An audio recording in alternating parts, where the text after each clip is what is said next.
Go ahead.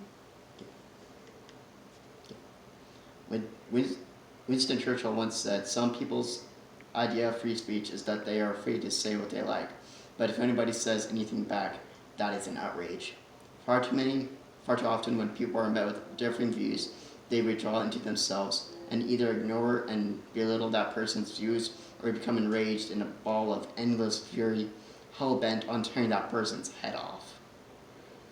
Luckily, we have institutions like 4-H that allow people to share their views without the fear of being decapitated. My goal today is to show just how important respecting other people's views is. One of, one of the people who experienced the wrath of others heavily was Winston Churchill. In order to better understand Churchill, we have to look into the past and and the experiences he went through. At the outbreak of World War II, Churchill became Prime Minister of the United Kingdom and stayed in office for the duration of the war. Only problem, people in politics didn't like him. You see, before Churchill became Prime Minister, he was part of the Prime Minister's cabinet, being elected as President of the Board of Trade in 1904. Slightly before that, he switched from the conservative party to the Liberal Party, making many to believe Churchill had no grounding, but to me this was a change of heart. Around World War I, Churchill was appointed Lord of Admiralty, where he was responsible for a huge blunder, being the Battle of Gallipoli. Simply during the battle, Churchill ordered a sizable naval force to attack Gallipoli, and the hopes of bringing relief to Russia. The attack was a failure, with many men and ships being lost in the process, along with Churchill's reputation, which he would spend the rest of the war as an infantryman restoring. In our narrative, we have gone into the past of a man destined for greatness, but had received horrendous failure. Now we will jump from World War I to World War II, setting the scene with Prime Minister Churchill in yet another almost disastrous blunder, that being Dunkirk. On the world scale, the Germans' blitzkrieg has pushed all the way past the French defenses and were hounding down on British forces stationed at Dunkirk. This is when things get juicy. My favorite part.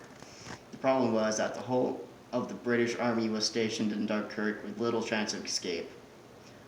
Two ideas surfaced: A, appease Hitler and avoid war, or B, fight Hitler to the bitter end. Many in Parliament believed in appeasement. Churchill believed in fighting. He recognized that by going with appeasement meant the Nazi flag flying over England. So what did Churchill do? He ordered all civilians with ships to head to Dunkirk in order to evacuate the troops stationed there, saving thousands of lives and defying those in Parliament who were fixated on appeasing Hitler, along with getting much of this vote from Parliament. This is a strong example of Churchill using his head. On top of this, Churchill never stopped working, going beautiful with the hand section of the 4-H motto.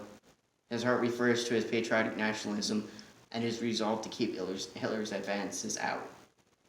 All three things that we believe in 4-H.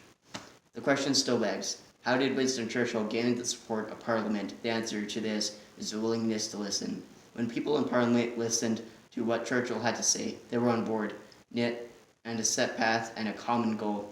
When members of Parliament didn't listen to Churchill due to his giant blunders in the past and some misrepresentation, there was political chaos. This is where I leave you with two choices.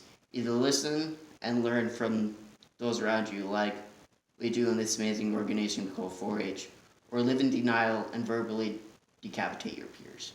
Thank you.